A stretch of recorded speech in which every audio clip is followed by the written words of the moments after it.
Hello, and welcome to our Patient-to-Patient podcast conversations, Patient-to-Patient conversations. My name is Lee Fogel. I'm the author of the book, A Matter of Life and Breath, which is about my own personal journey with advanced pulmonary fibrosis, diagnosed about 5 years ago and told that without a lung transplant, I could have only a couple more, 3 more years to live, maybe. I didn't have that lung transplant, but I decided to attack the concepts around the terminal nature of this disease and the fact that people say you couldn't get it, couldn't turn it around. And I've done so with a lot of exercise, a lot of experimentation in my life. That's what my book's about, is about my journey and all the things I've tried. And today I'm stronger. My pulmonary function is significantly higher than it was back in 2020 when I was diagnosed with an end stage pulmonary fibrosis. I have met a lot of people on this journey.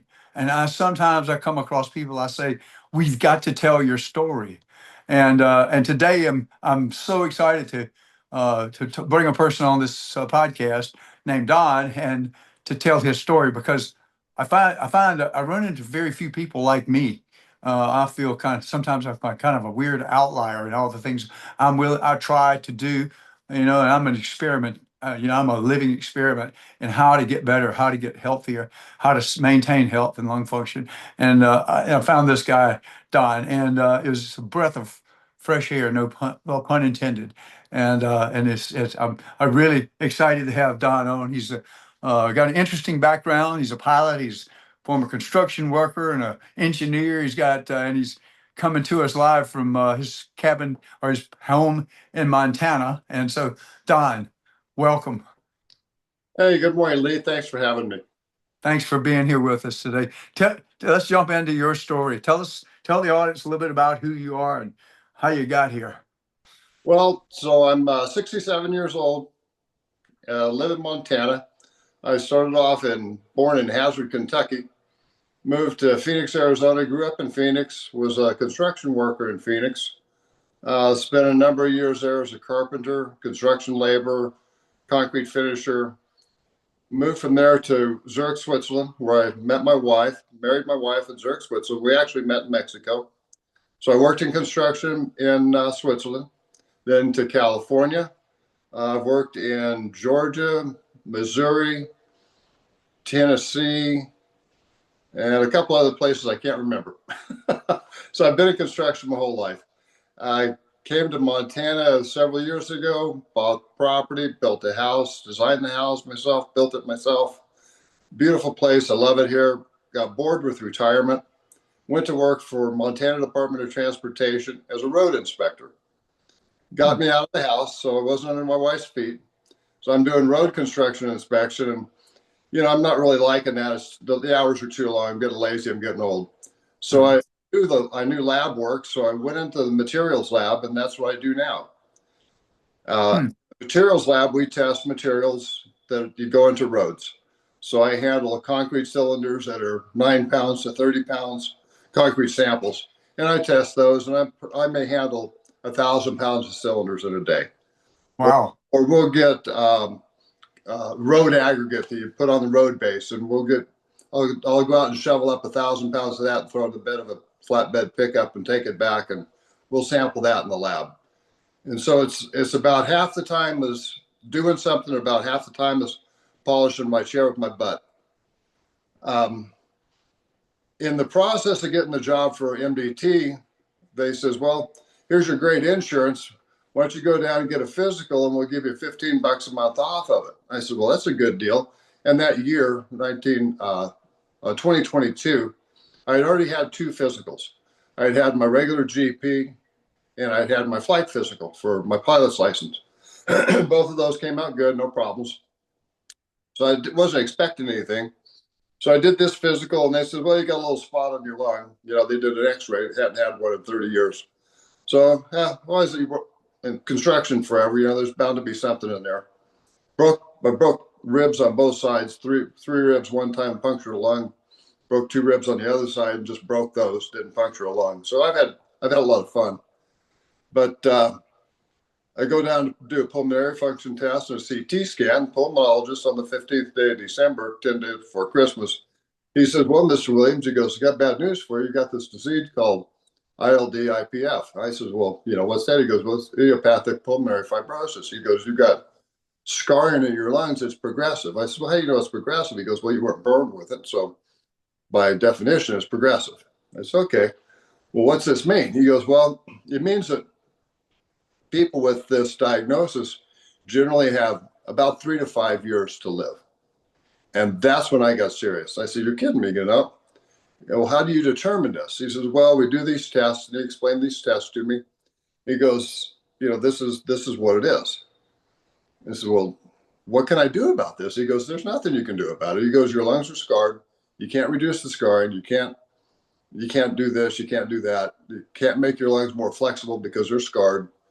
You can't increase your forced volume because your lungs aren't flexible. He goes, this DLCO blocks the capillaries in your lungs, so you can't absorb the oxygen like you did. And he goes, there's one medication that'll help slow it down, but nothing stops it. And he goes, you're probably getting up there in years for a lung transplant, so take this medication, we'll just monitor you. And I go out of there thinking, man, sucks. So I got to come home and tell my wife this 10 days before Christmas, of my wife of 40 years. God help her, she needs a life. She ought to get a medal for putting up with me. At any rate, so I'm absorbing all this and she's absorbing it. We don't tell our family because it's Christmas. We come to the realization of it. And the first thing I got to do is I got to get my head on. And so I go see a therapist because I'm having all these, I got thoughts of suicide, depression. This is not going very well for me at all. And the therapist helps me a lot. And then my wife comes up with this book called Breathe, James Nestor. Wow. Yes. I read the book. And, right. It tells us all about how you breathe and why you breathe and what you breathe. And one of the things in there was taping your mouth shut at night and what your nose does. And, the nose tempers the air, moistens the air, humidifies the air, and it gets NO gas when it's required, when your body requires it. And so I started taping my mouth shut at night, and it was instantaneous. I felt better. Beautiful. Yeah. While this is going on, I'm fighting to get OFED. So I get OFED through BI Cares because my insurance company denied me 3 times. So I get OFED. I'm feeling better. I've got a better attitude about me. In the book, they talk about breathing exercises. And this is really what I was interested in. Because I know that, a guy that, burns his hand and his hand is scarred over. Well, when that scarring heals, they put him into rehab and they start stretching that hand to break that scarring up, to give him more flexibility. I'm thinking, I still don't know anything about DLCO, but I'm thinking, I can at least make my lungs more flexible. I can take a deeper breath. I can do diaphragm breathing. I can expand my diaphragm.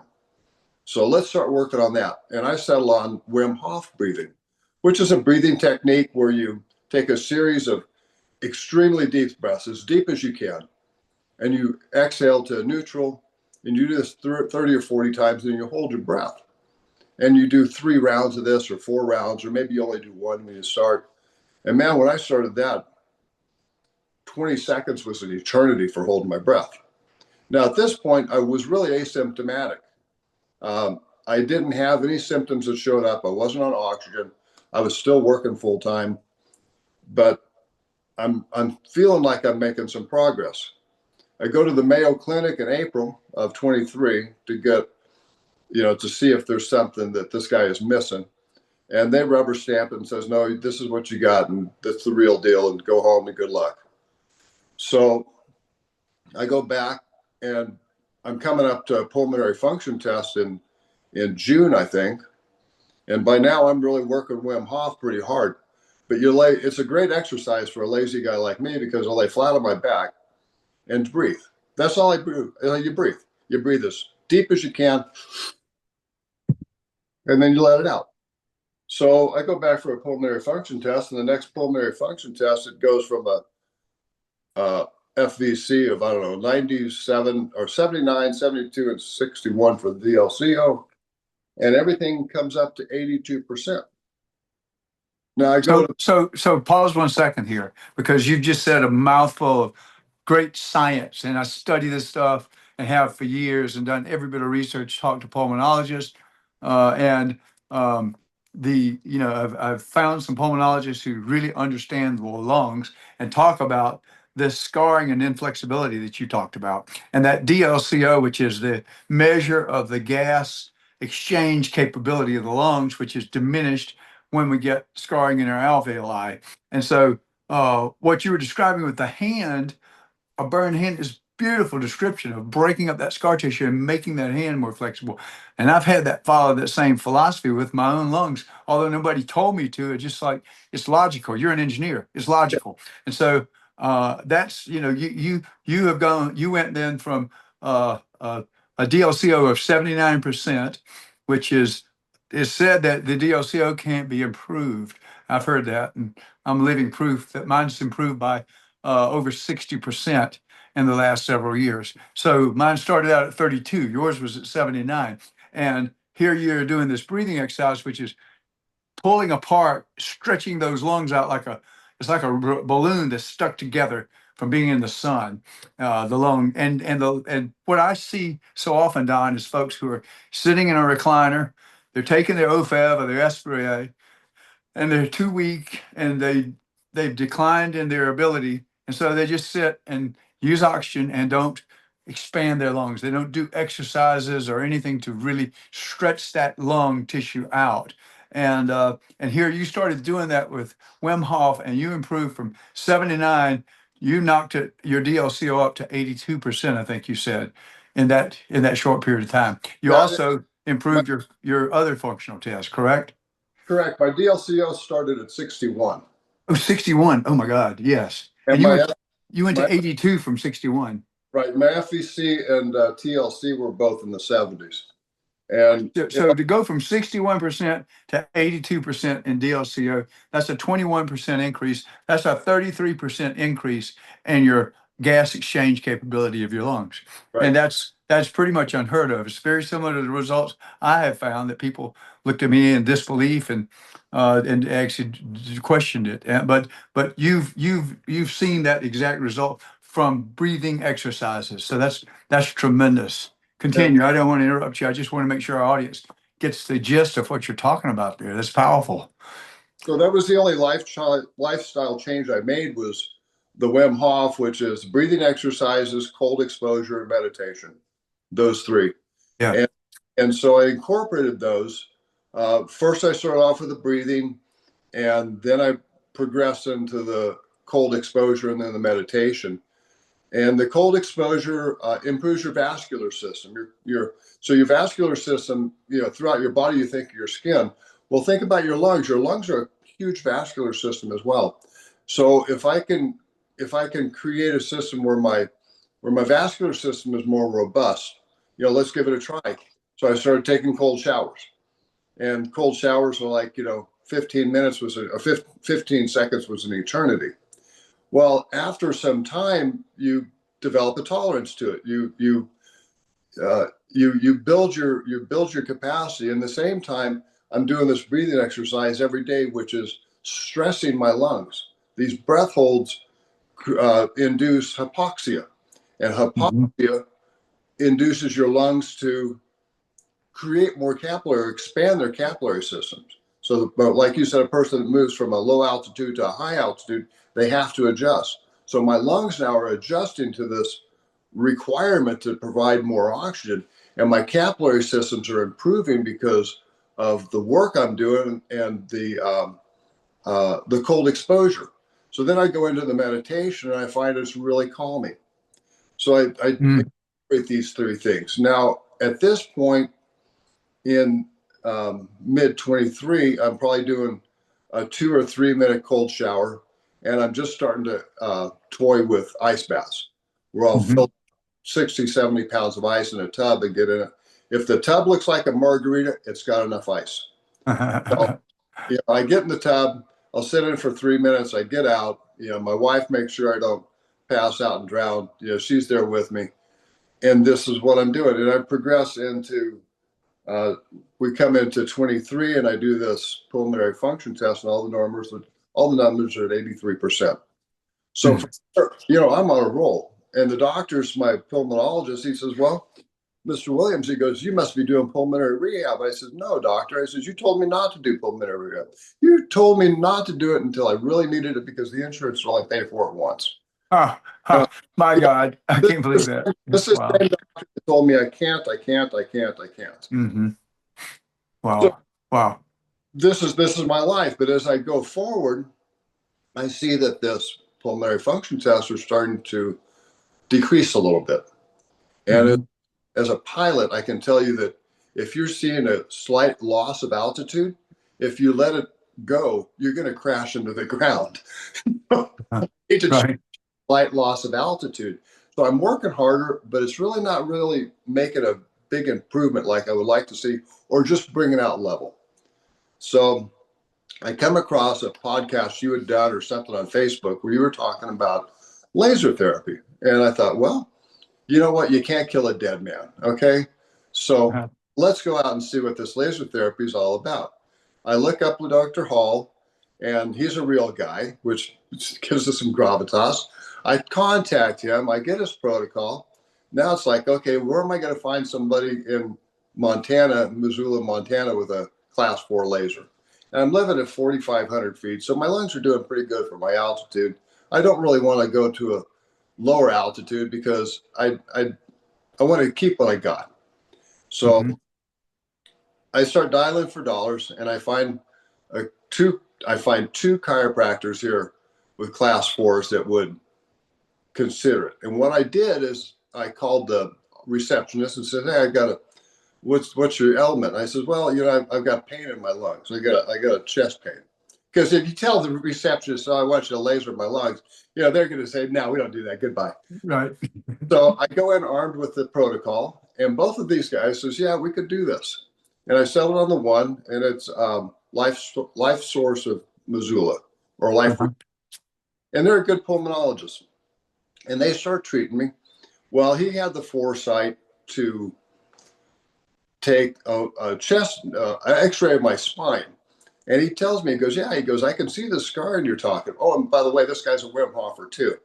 So I can see the scarring in the back and through the back, and it looks like wisps of smoke or little strings of cotton candy in the air. And we do the protocol. I do 5 weeks of 5 weeks of 3 times a week, 2 weeks of 3 times a week, and then I go to once a week.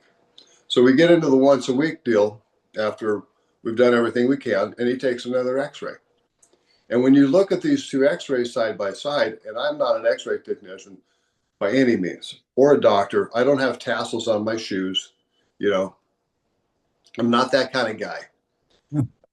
I can't deny what I see with my eyes, and you can see the difference because I've actually seen them. And for the audience, I'm going to post these pictures with Don's permission on our site so that you can go look at them yourself.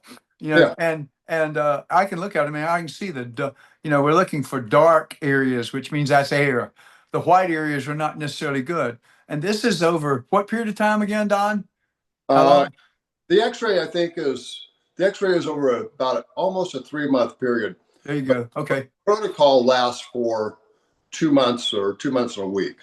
Right. And you can see in these x-rays a distinct difference in the dark areas of your lungs in the after pictures. That's great to have that sort of proof there for you to look at and and to show what's happened. So that's marvelous. It's so you haven't had a new PFT since then, but if you're like me, I mean, when I had my laser therapy and I posted on this, my I went from a 32% DLCO to a 52% DLCO. I went from a 50 some percent forced vital capacity to over 70%, 72%. And that was in a measure of about 4 or 5 months from the start of my laser therapy to not to the completion, because I was on a maintenance of once every 2 weeks at that point. And it made a huge difference because of the class 4 laser actually reduces inflammation and promotes circulation. It improves circulation. So the things that Don has spoken of that lead to the ability to expand the lungs, and have more flexible intercostal rib muscles and myofascial tissue, means that you can expand that chest cavity, stretch those lungs out, and get oxygen into the parts that if you sat on the sofa and held a remote in your hand and watched TV, you're going to let those lungs will slowly just get more and more brittle and tighter. And what we have to do is we have to spread them out. And laser therapy has helped you do that. So you're we're me and you and a few others I know are pioneers in this area. We're experiencing amazing results. We're not here to sell lasers. Lord knows, I mean, it's a cheap service. You can get it done for a very economical price from any number of chiropractors around the country. It's not something that's some sort of magic stuff we're trying to sell. We get nothing out of it. But it has worked for us and for a lot of people I know. So Yeah, continue, Don. I asked my pulmonologist before I started the laser therapy, if she knew anything about it. And she says, no, I really don't know much about laser. She goes, but I do know that, it won't hurt you. That's what she said. She goes, Beautiful. it doesn't damage viable tissue. Okay. And I asked her if she had heard about Dr. Hall. And she goes, well, yeah, I have heard of Dr. Hall. And that was a little red flag for me, because then I knew that maybe she was holding a little bit back. You wait a minute, just a minute ago, you didn't know much about it, but now you've heard of Dr. Hall. So I says, well, what do you know about Dr. Hall? She goes, well, he's a study of one. And I told her, I says, well, then you're going to have a study of two. There you go. Beautiful. And my last PFT test was September 3rd of last year. And I go back at the end of this month for another one. We'll see what it says. And so I sent her my x-rays, and I asked her what she thought about it. And I asked her if we want to get a CT scan so that, she's more comfortable with what she sees. And she answered me back. She goes, yeah. She goes, we're going to do a CT scan, and I'll do that at the end of the month. She goes, the x-rays are something that are not a great contrast, high enough contrast for me. I can't tell a lot from it. Lee, when you look at the pictures, you'd have to be really 40/40 vision without your glasses, to not see the difference. Right. But Yeah. I'm not here, like you said, I'm not here to sell laser. The other thing I did was, I do exercises. So I walk 10 to 11,000 steps in the summer, and I'll walk 7,000 or 8,000 steps here in the winter, because it's a little bit tricky walking outdoors here with ice and whatnot. I exercise a lot. I get about 50 minutes of cardiovascular, 50 to 60 minutes a day of cardiovascular exercise that I record on my app or my watch. I ride a recumbent elliptical. In December, before I started my laser therapy, my recumbent elliptical would give me about 15 minutes at a moderate to light load, doing 12 or 13 miles an hour. And I could keep my blood oxygen. I strive to keep it at 90. So I'll wear a pulse meter. I'll look at it from time to time, but I've really learned that if I follow my heart rate, if my heart rate goes up, my oxygen's going down. So I watch my heart rate, and when my heart rate's starting to go up, I start increasing my breath, stronger and stronger breath until I get it back down. And that's what I do. So over the course of the laser, I've noticed now my rip on my recumbent elliptical will give me about 25 minutes at 13 miles an hour, and this continuous nonstop. And I can keep my oxygen level at 90%. And when it falls down into the 80%, 82% or 88% range, I never see 82. When it starts to 82% or 88%, then I'll really increase the forcefulness of my lungs, my breathing, and it brings it back up. I lay flat. And Don, you're not wearing oxygen during that time, No, correct? You've no. never been put on oxygen. I've never been on oxygen. That's beautiful that you're able to maintain that and have gone this long without having to go to oxygen, and you're still strong. I mean, I do heavy exercise workouts every day in the gym. I mean, as hard as I was doing when I was 40 years old, and I'm 67. But I wear oxygen at 5 or 6 liters while I'm doing that in order to survive. But but that's beautiful that you're being able to hold off that need to get supplemental oxygen. And you're measuring. The most important thing is if you can't measure it, you can't manage it. And you're Right. measuring your statistics, your biometrics I tell people all the time, it's so vital. You're flying blind. It'd be Right. like you getting in your plane and flying somewhere and with no instruments, Yeah. Uh, So this is, this is now what we do. This is how I live. And I tell people that, particularly with a cold exposure, I could never take a cold shower. Well, you know what? If you had the right motivation, you could take a really long cold shower. I've got the right motivation. yeah. But if you want to, I ran into a doctor that has this disease. Ran into at pulmonary rehab, and he says, "Man," he goes, I can barely go to the bathroom. I got to have oxygen." I says, "In that case," I says, "go to the bathroom twice. Take a little slower step, but get there, do it, and keep pushing." I said, Same. "Don't Boom. push. You're just going to go downhill. So you got to, But yeah, I'm so far gone. He was pretty far gone. I says, why stop? If you just stop, you're going to go a lot faster. It's like this doctor told me, don't do pulmonary rehab until you really need it. Well, that's crazy. You don't turn the wheel after you get into the ditch. You wait and you turn it before you get into the ditch. Beautiful. Yeah, you're right. So true. And people just, I ran into a guy at work and it's snowing and I'm outside in a t-shirt, long sleeve t-shirt and a hard hat. And I'm doing what I'm doing and he's all bundled up and he's got gloves on and I don't. And we go like this for about 45 minutes. My back is wet, from the snow melting on me. I got snow on my hard hat. He goes, "Why aren't you cold?" I says, "Because I don't wear a jacket." He goes, "Well, wait a minute." He goes, "I went to my doctor because I'm cold all the time." He says, "I got poor circulation." I says, "Yeah, you got poor circulation because you wear a jacket. Take your jacket off, get cold, exercise your capillary systems, all those little muscles in your capillaries, make them work."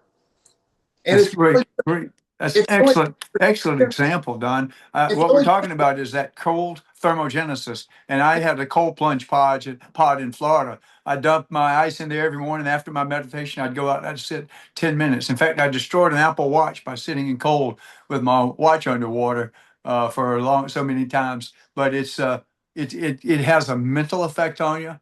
It yeah, has that cold thermogenesis effect, the buildup of brown fat in our body. It's magical and if you can get that same thing and now for people who don't have a cold plunge capability, so the cold shower can do almost as well. you can get just as much out of the cold shower, but you have to be in it longer. So water is 27 times more thermogenic than air. So it takes the temperature away 20 times faster than air does. So if you get into a cold plunge at 34 degrees, well, yeah, you might go 3 or 4 or 5 minutes. After you've had some experience, you can go to 10 minutes. And when you take a cold shower, it just takes longer. So, you're in there taking a shower anyway. All you got to do is step out of the shower, turn it to cold, give it half a minute, and go for it.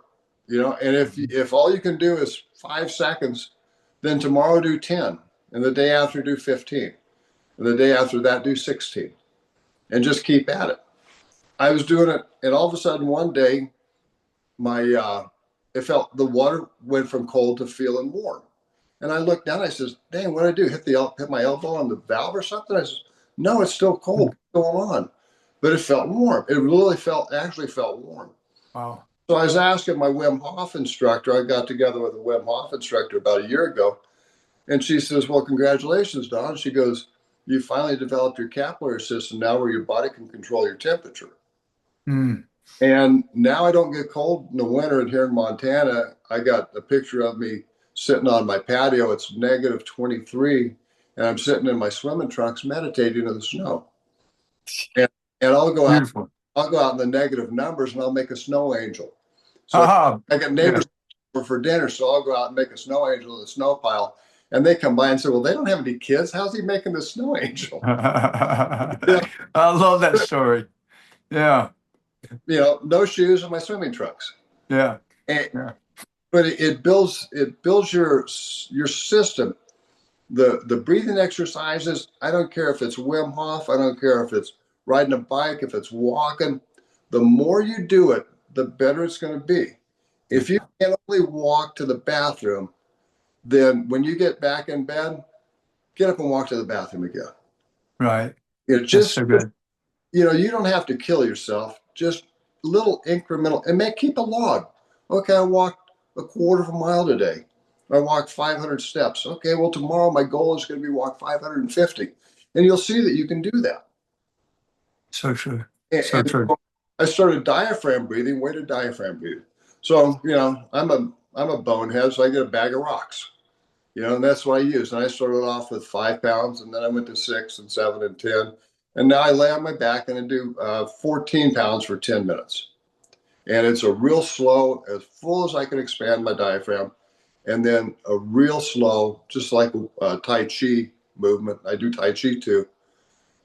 It completely exhales. So I'm giving that diaphragm everything it's got, and I'm making it work.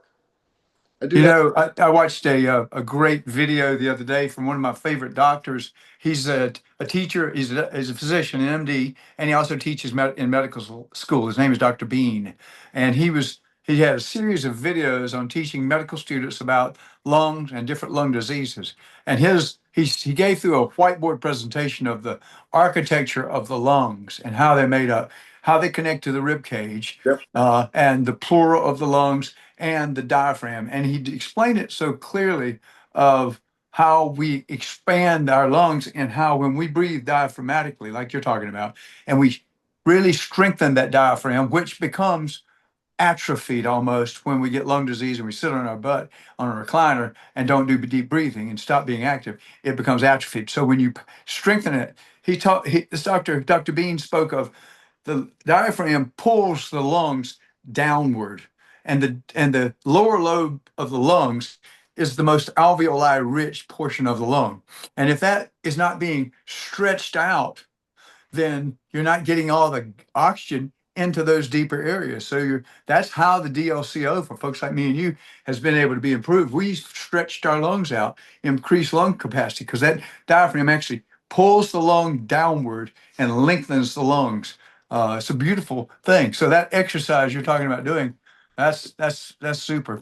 You also mentioned the book Breathe by James Nestor, one of the earliest books I ever read in my journey 5 years ago. Love that book. Fantastic book. It's fascinating what I learned in that. And I started mouth taping back in those days. I tried 2 sleep apnea machines, was diagnosed with sleep apnea. I could not sleep with that dang thing on my head. Plus it really destroyed my love life, you know, and in the bedroom. But put that postage stamp size little sticker of tape over my top and bottom lip. Yep. And I've not missed a night for almost 5 years now. Yep. And no sleep apnea. I sleep deeply. I wake Yep. up with, I don't ever have a dry mouth or dry throat or anything like that. No sinus problems. It's amazing how nasal breathing and mouth taping to help with, because if you don't mouth tape, if I take it off right now, even though I've been doing it a long time, if I fall asleep on the sofa, I wake up and my mouth's open, and I'm I do. sleeping with my mouth open and my throat's dry. So if I don't do that, I tend to mouth breathe, and that's one of the most detrimental things we can do for our lungs. We're assaulting our lungs with cold air, unfiltered air, unmoisturized air, and it's assaulting our bronchial tubes in our lungs. That nasal passage, just like you aptly described, it warms it, humidifies it, purifies it, and pressurizes it to get it deep into our lungs. So, you and I've never met before. This is the first time we've met face to face, and we've been doing the same things. It's the We're walking side by side in the same path, didn't know it. yeah, You know, that's practice breathe the tape in your mouth shut. yeah, So I go to Denver, Colorado. I go to the National Jewish Hospital there to get all the battery tests I can get, and they come back with, you know, unconclusive. Nobody, it's still IPF, ILD.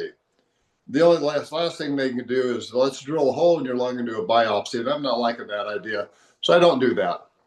But in the process of this, I'm talking to this pulmonologist, and now these people got double tassels on their shoes. They are smart, and this woman, she says, well, what do you do? You know, and I says, well, I do this, I do that, and never heard of Wim Hof. Didn't know anything about breathing. Well, she didn't know anything about breath work.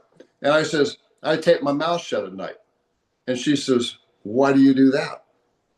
I'm thinking, don't they teach you anything in school? You know, and I explained it to her, and she's like, oh yeah, I'm making her clinical notes, you know. And that's when I knew right then, you know, I'm talking to the wrong, I'm preaching in the wrong choir here. Mhm. These people are so attuned, not all of them, but so many of them are just, this is what we've learned, this is what we know, this is the track we're taking. And Yeah. that's really when I says, you know what, I got to do what I know works for me. And Mhm. it would be hard work, exercise, good positive attitude. I don't drink, I don't smoke, I don't do drugs, I don't watch TV. I live at 4,500 feet. I don't have any neighbors. I drink well water. I do everything I can for me. And I come to this laser thing. Nobody knows anything about it except a handful of people. And I'm thinking to myself now, here I got these pictures, and you can see the improvement that the laser did on top of everything else I've been doing and everything else you've been doing. And I can't get any traction with this. I sent it to a pulmonologist back east, and she says, well, you know, it's not FDA approved. I can't talk about it. I don't know anything about it. Be careful. You know, no, I'm not going to spread the word. I Mhm. can't get doctors around here. I show it to people. It's like, yeah, this is great, but you know, I don't know what to tell you. My chiropractor, you know, he knows more about X-rays than I do, and his knowledge of X-rays probably would barely fill a thimble, you know, for lung disease. He doesn't know, Right. anything, but he can see it. And so, how do you get people to understand this? And my pulmonologist, what I'm going to ask my pulmonologist when I see my pulmonologist next is, I understand you can't recommend this. But you know what, Lee? There's a Mexican food restaurant here in town. Never been there. I don't know. I just told you, but I didn't recommend it, did I? Mhm. You know, Right. a Yeah. pulmonologist can say, I don't know anything about laser, but I know people have done it. Mhm. I don't know anything about taping your mouth shut at night, but I know people have done it. Mhm. I know, you know, pulmonary rehab. I just watched a video you did with an interview of a great pulmonary rehab nurse. Sounds like she really knows her business. The one I went to was like, it might have been 9 people in a gym, and she just gets on the bike and go for it, guys. Let Yeah. me monitor your heart when you do it. I mean, there was no help at all. Yeah. You know, that's the part that bothers me most is so many of us want to do something. We want to do something about it, but we don't know what to do. My wife says, why isn't there a clearinghouse for all this information? You know, and why isn't there? You know, we rely on our doctors thinking that they're going to tell us, but I think I don't think what they learn in school, it comes back to what, you know, James Nestler talks about in his book, you know, how we breathe and why we breathe is a forgotten art. Right. It's a Yeah. lost, and we need to, as a group, as all of us, you and I and everybody else that experiences this, and all of our doctors need to come together and say, there's this wealth of information out here. There's Mhm. there's the breathing exercises that come from the institute in China. I can't think of the name of it. The You know, Shanghai Three. it's Shanghai 3. So I incorporate that into a Tai Chi type movement, Mhm. which really stretches your upper rib cage. You know, you get a lot of movement out of that. But Tai Chi is for your balance too, and mindset. All So of you made a great point there a minute ago about I mean I've had one pulmonologist out of three who was intellectually curious, and he was the one who ordered my pulmonary function test before and after laser therapy because he was curious. He wanted to see what would happen. He also talked to me about nutrition. First one ever. He said, you need to eat more broccoli and walnuts, and have you tried saffron? So he's suggesting things that are not taught in medical school at all, and most people stay away from. And it was his last thing was, would you sign would you sign a copy of your book for me? So he's intellectually curious and open-minded. But what we're doing right now, this moment, is we're trying to expand this knowledge. What we have is tribal knowledge. Yeah. Or in the old days in companies, we used to call it institutional knowledge. It's not written in a book somewhere, but everybody knows how to get things done in certain companies and in certain tribes. And so we're trying to expand this. That's what the whole purpose. All the work, I'm in retirement, so all the work that I do on this YouTube channel is for that single purpose, not to make a penny of money. I don't monetize any of this stuff. It's like we want to get this word out there. We want to increase the tribal knowledge, and somewhere we'll figure out how to take it and put it into more of a repository of and how to categorize it so people can ask questions and say, well, here's a video of Don in Montana describing cold thermogenesis. So we're increasing this tribal knowledge through the use of technology and these connections. Yesterday morning, Don, I spent an hour on the phone helping a 70-year-old gentleman in Indonesia who cannot speak English and working through a translator on a Zoom call. And he reaches down and he picks up this device, which is a O2, because he read my book and he's a very wealthy man. He had his secretary to translate my book, the entire book for him, because it's not in Indonesian language. But he bought one of these devices. And so, this technology makes the world a smaller place. We're connecting you in Montana this morning to share this story. And your story is fascinating.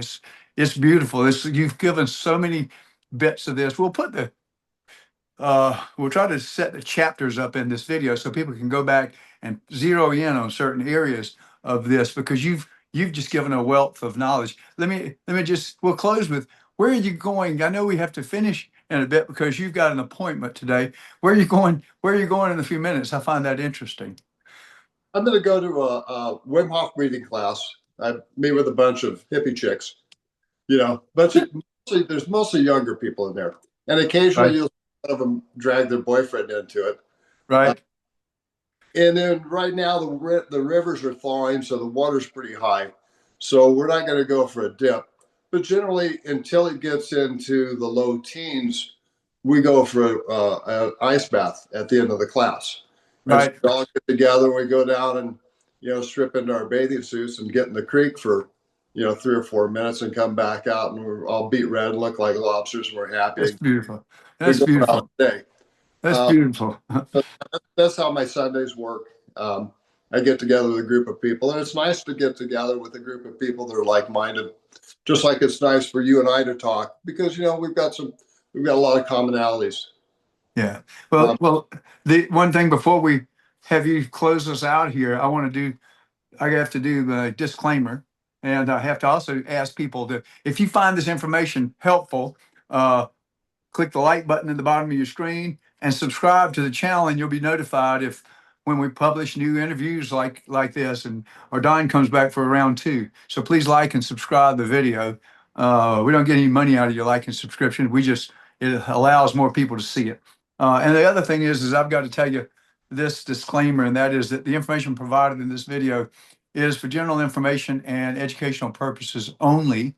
It is not intended to diagnose, treat, cure, or prevent any disease, nor should it be considered as a substitute for professional medical advice, diagnosis, or treatment. So seek the guidance of your own physician or healthcare provider with any questions you may have regarding your own personal health condition. And never disregard any medical advice or delay in seeking it because of something you heard me say in one of my videos.